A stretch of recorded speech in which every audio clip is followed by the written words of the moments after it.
ओम भूर्भुवः स्वः तत्सवितुर्वरेण्यं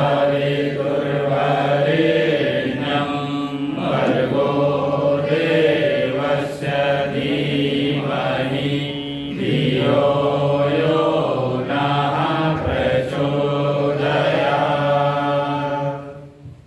तो जो तीन शरीर का ध्यान होता है ना, हम लोग क्यों कराते हैं? गुरुदेव ने हमारे वो तीन शरीर का ध्यान ही क्यों चुना सुबह के लिए, प्रातः साधना के लिए, उसके बारे में बताने के लिए आज मैं उपस्थित हुआ हूँ आपके सामने। तो तीन शरीर का जो ध्यान है, क्योंकि सबसे पहली बात तो ये कि हमें खुद भी अपना ये भान नहीं होता है कि हमारे पास कितना शरीर है। हमें लगता है कि हमारे पास सिर्फ एक ही शरीर है, और जो स्थूल शरीर जो हमें दिख रहा है, बहुत ध्यान से सुनना, जितने भी लोग हैं ना आज, मतलब मैं जो आगे उसको टेक्नोलॉजी से रिलेट करने वाला हूँ और आपको जो बताने वाला हूँ ना, जो साधारण तरीके से आपको समझ में आएगा ना, वो आपको जीवन भर याद रहेगा अगर आप ध्यान से सुनेंगे। तीन शरीर क्या होते हैं, पहले अपन इस पे बात करते हैं। तो गुरुदेव ने जैसा बताया कि तीन शरीर में सबसे पहले होता है स्थूल शरीर, जो हमें बाहर से दिख रहा है। बाहर से दिख रहा है मतलब आपकी जो अस्थि पंजर, ये जो खाल मांस और जो आंखें और जो ये सारी इंद्रियां, जितनी इंद्रियां दिख रही है, अंदर भी जो अपना जिसको कहते हैं कि खून है, मांस है, मज्जा है, जो सब कुछ है, वो क्या है, स्थूल शरीर का एक हिस्सा है। इसके बाद अब जो बाकी दो शरीर आते हैं, जिनमें परम पूज्य गुरुदेव हमारा ध्यान कराते हैं। तो सबसे बड़ी बात यह कि आधे लोगों को, आधे का मुझे लगता है 90% लोगों को यही नहीं पता कि बाकी दो शरीर होते कौन से, वो कहाँ से ध्यान कराते हैं। वो हमेशा बोलते हैं कि भैया नाभि केंद्र की तरफ हम अपना स्थूल शरीर को ध्यान करते हैं, फिर सूक्ष्म शरीर की तरफ आते हैं जो हमारे हृदय चक्र की तरफ होता है, फिर हम जाते हैं कारण शरीर की तरफ जो हमारा सहस्त्रार चक्र होता है। बहुत सारे लोगों को ये पता नहीं होता कि एग्जैक्टली ये सब चीजें होती क्या है। हम ध्यान कर लेते हैं पर हम वहां तक पहुंच ही नहीं पाते। हालांकि माता जी ने हमेशा ये बोला है ध्यान से पहले कि आप वो ध्यान पर ध्यान केंद्रित करिए जो गुरुदेव बोल रहे हैं।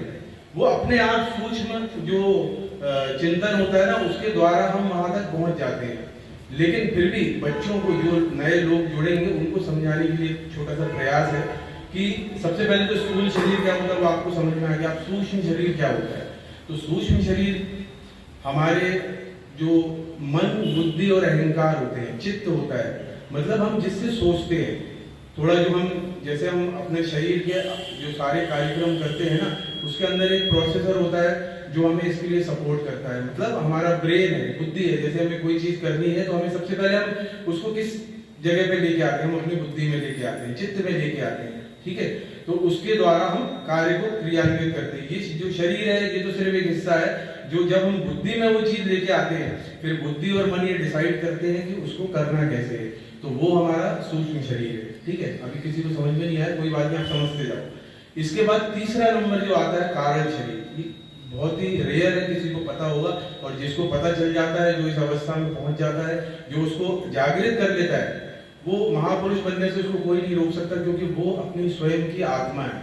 हम बोलते जरूर है कि हम आत्मा है, आत्म कल्याण करना है, आत्मा के हिसाब से काम करते हैं, पर आज तक कोई बहुत रेयर होता है कि कोई आदमी अपनी आत्मा तक पहुंच पाता है।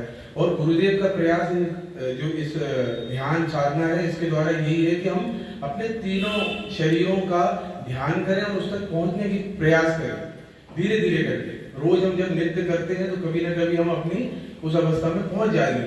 तो उसका प्रयास करने से पहले अगर हम थोड़ा अच्छी तरह समझ लेंगे पढ़ने के बाद, तो और अच्छा रहेगा। तो इसी चीज को एक बहुत ही जरूरी हिस्सा है जो हमारे शरीर के अलावा हमारे साथ में रहता है और हर जगह जाता है। आजकल तो उसे लोग टॉयलेट में भी ले जाते हैं। मतलब शरीर के अलावा एक चीज और है जो हमारे साथ टॉयलेट भी जाती है, भोजन में भी बैठती है और सब जगह जाती है। वो कौन सी चीज है? सबको पता है, मोबाइल। अब इसी टेक्नोलॉजी के द्वारा मैं आपको बताता हूँ कि ये जो तीन शरीर गुरुदेव ने बताए ना, कैसे होते हैं। तो सबसे पहले अपन मोबाइल से समझते हैं कि जो मोबाइल है उसका सबसे ऊपरी हिस्सा क्या होता है? मतलब सबसे पहले आपको क्या दिखता है? उसका जो कवर है ना, मतलब ये जो दिखता है उसमें स्क्रीन हो गई, उसका माइक हो गया, उसका स्पीकर हो गया, उसके कैमरे हो गए। तो जैसे हमारी ये सब इंद्रियां दिख रही है ना, यही वो मोबाइल में दिखती है। तो हम एक तरीके से मान के चले कि मोबाइल का जो ये ढांचा है, ये क्या है? हमारा स्थूल शरीर, ठीक है। अब अगला जो हिस्सा है वो हमें अपने शरीर से तो नहीं समझ में आता, हम मोबाइल से समझते हैं। कि मोबाइल के अंदर अगर ये ढांचा है तो इसके अंदर और क्या चीजें हैं। बहुत सारे लोगों को पता होगा इसके अंदर एक प्रोसेसर होता है, मेमोरी होती है, सिम कार्ड होता है, बहुत सारे सॉफ्टवेयर होते हैं, ठीक है। एक खुद की प्रोसेसिंग के लिए एक सॉफ्टवेयर होता है जिसको हम क्या बोलते हैं, जैसे हमारा जो माइक्रोसॉफ्ट या जो बनाते हैं ना, वैसे ही इसके अंदर भी एक एंड्रॉइड का सॉफ्टवेयर होता है जो इसका मुख्य सॉफ्टवेयर होता है, जो इसको चलाता है, बाकी सपोर्टिंग सॉफ्टवेयर होते हैं। तो ये जो सारी चीजें मिलती है ना, जब इसको हम बोलते हैं हमारा सूक्ष्म शरीर, मतलब सिर्फ वो प्रोसेसिंग यूनिट और उसके साथ जो बने हुए सारे सॉफ्टवेयर है, ठीक है। यहाँ तक तो चलो समझ में आ गया। हमने चार्ज किया मोबाइल को, मोबाइल ऑन किया हमने और मोबाइल का हम उपयोग करने लगे। क्या यहीं तक है? क्या इसके आगे भी कुछ है? मोबाइल में और क्या चाहिए हमें, जो सबसे जरूरी है, जो हमारे जीवन के लिए भी जरूरी है, ऐसी क्या चीज है जो मोबाइल में भी चाहिए? नेटवर्क। नेटवर्क, बहुत बढ़िया, किसने बोला? अरे क्या बोलते। तो एक सबसे जरूरी चीज है नेटवर्क, क्योंकि उसके बिना हम मोबाइल का कोई उपयोग नहीं कर सकते, सिर्फ गेम खेलने के लिए या थोड़ा बहुत स्क्रॉल करने के लिए। इसके बाद हम एक ही आवश्यकता समझते हैं कि हमारा नेटवर्क बहुत जरूरी है। पर वो नेटवर्क आता किससे? वो नेटवर्क किससे आता है? क्या मोबाइल नॉर्मली हम बाजार से खरीद के लाते, चार्ज करते तो नेटवर्क आ जाता है? उसके लिए क्या चाहिए? उसके लिए सिम चाहिए। तो ये जो आत्मा है ना, ये सिम है जो दिखती नहीं है पर उसको चाहिए, क्योंकि वही एक ऐसी चीज है जो किससे कनेक्ट होती है।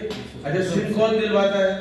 सिम दिलवाता है कौन? ऑपरेटर, मतलब जो भगवान होता है जिसका ये सारा ब्रह्मांड है, ऐसे ऑपरेटर का एक बहुत बड़ा नेटवर्क होता है आपस में।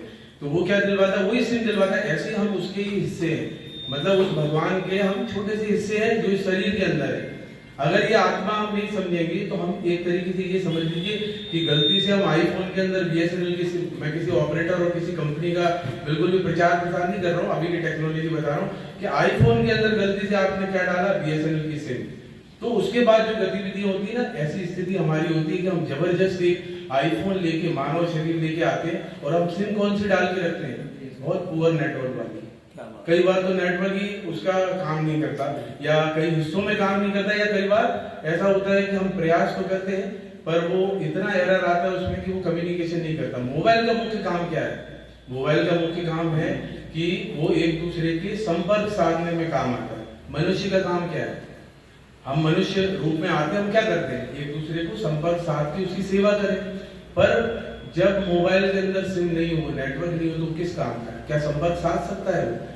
इसी तरीके से हम भी हो गए कि हमारे अंदर सिम तो है, नेटवर्क नहीं। क्यों नहीं है? क्योंकि नेटवर्क के लिए क्या चाहिए हमें? सिर्फ सिम लाने से हो जाता है क्या? नेटवर्क मिल जाता है? क्या चाहिए उसके लिए? उसके लिए रिचार्ज चाहिए, सब्सक्रिप्शन चाहिए, जो हम अपने गुरुदेव और हमारे जो दीक्षा हम लेते हैं ना, वही एक चीज होती है जिसको हम बोलते हैं सब्सक्रिप्शन। ठीक है, बहुत साधारण सा होता है, 250 रुपए, 300 रुपए, 500 रुपए का सब्सक्रिप्शन आता है, कितना छोटा सा। ऐसे हम आपसे बोलते हैं सुबह की साधना करो, शाम का स्वाध्याय करो, हमारे साथ कभी आके बैठ लिया करो, यही आपका सब्सक्रिप्शन है। ये जब तक नहीं होगा तब तक क्या होगा? उस नेटवर्क के साथ आपकी कनेक्टिविटी नहीं हो पाएगी, क्योंकि उस नेटवर्क का अपना एक प्रोटोकॉल होता है। वो जो प्रोटोकॉल होता है वो धीरे धीरे क्या करता है? उस नेटवर्क के साथ आपकी कनेक्टिविटी करता है, पर पूरी तरह तब भी नहीं करता, क्योंकि वो डिपेंड करता है आप सब्सक्रिप्शन कौन सा ले रहे हो।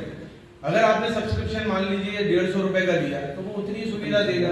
अगर आपने 250 का लिया, आपने पूरा ईयरली रिचार्ज करा लिया तो वो जबरदस्त सुविधा को देगा। और आपने 5G का बैंडविड्थ ले लिया और एक जबरदस्त मोबाइल भी खरीद लिया तो आपको वो प्रभावशाली चीजें उपयोग करने को मिलेगी। तो सिंपल सी टेक्नोलॉजी है, यही भगवान के साथ उपयोग होती है। पर हम पता नहीं, बड़ी बड़ी किताबें पढ़ के हम कंफ्यूज हो जाते हैं कि पता नहीं हमें क्या करना है, कौन सा कारण शरीर, कौन सा सूक्ष्म शरीर, हम क्या करेंगे।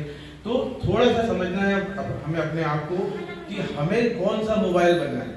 क्या वो नोकिया का कीपैड बने रहना है जो सिर्फ फोन लगाने के काम आता है, या फिर हमें आईफोन बनना है जो जबरदस्त टेक्नोलॉजी के साथ आज की डेट में हर वो काम कर सकता है जो एक रोबोट करता है।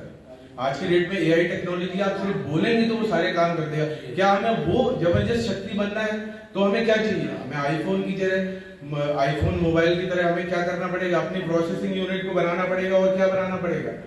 उसकी तरह हमें नेटवर्क देना पड़ेगा, नेटवर्क से कनेक्टेड होना पड़ेगा। आईफोन क्या करता है? आईफोन की सिंपल सी चीज है।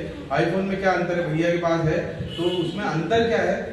जो नॉर्मल मोबाइल में और दूर से तो हमें वही दिखता है, तो हम क्या करते हैं, अरे यार करेगा क्या वो, वही उसमें 3 कैमरे होते हैं, वही स्क्रीन होती है, वो फोन लगाता है, वही बात आती है। बिल्कुल सही बात है, वही हम सब लोग कर रहे हैं। पर अंदर से वो क्या करता है ये उसको पता है, जो यूजर है उसका। मतलब हमारे गुरुदेव को पता है कि हम आईफोन है या सिर्फ एक नॉर्मल हैंडसेट है। और अगर हम नॉर्मल हैंडसेट होते हैं ना तो गुरुदेव हमें नॉर्मल हैंडसेट की तरह ही चला रहे हैं। फिर हम बोलते हैं अरे यार ये कैसे, वो मंच पे खड़ा है, वो तो बहुत बड़े बड़े काम कर रहा है और हम छोटा सा काम, एक कुर्सी जमाते घूम रहे हैं, या हम छोटा मोटा काम कर रहे हैं। पर वो ये नहीं समझता कि आपकी पात्रता के हिसाब से ही कम से कम आपको उस नेटवर्क में सम्मिलित कर लिया उसने। कई मोबाइल तो बंद पड़े हैं, आजू बाजू गिरे हैं, कूड़ेदान में फेंकने लायक हो गए हैं। मतलब ऐसी स्थिति है कि वो आते हैं मोबाइल की तरह। आपने देखा होगा कई मोबाइल ऐसे होते हैं जो आप घर में लाते हो, 4 दिन चलते हैं, उसके बाद आप एक तरफ डाल देते हो क्योंकि उसमें बहुत सारे एरर आ जाते हैं। यही हमारे मनुष्य धारण करने वाले कई मनुष्यों की स्थिति है कि उनको कुछ पता नहीं होता, लावारिस टाइप जी रहे हैं, नशा कर रहे हैं, भ्रष्टाचार कर रहे हैं, चोरी चपाटी कर रहे हैं, करते चले जा रहे हैं। तो ऐसे ही वो सारे मोबाइल जो है ना, जिनके अंदर हम ज्यादा कुछ काम नहीं कर पाते हैं और हम लगातार उनको सिर्फ खरीदते हैं और फेंकते हैं, ऐसी बार बार जीवन का क्या होता है, जन्म होता है, मृत्यु होती है। लेकिन अब हमें समझना क्या है कि हम वो आईफोन में कन्वर्ट कैसे हो। चलो हम जिस भी तरीके के मोबाइल में आए, मान लीजिए हम कीपैड में आ गए, अब करना क्या है हमें, तो कीपैड से आईफोन तक जाने के लिए करना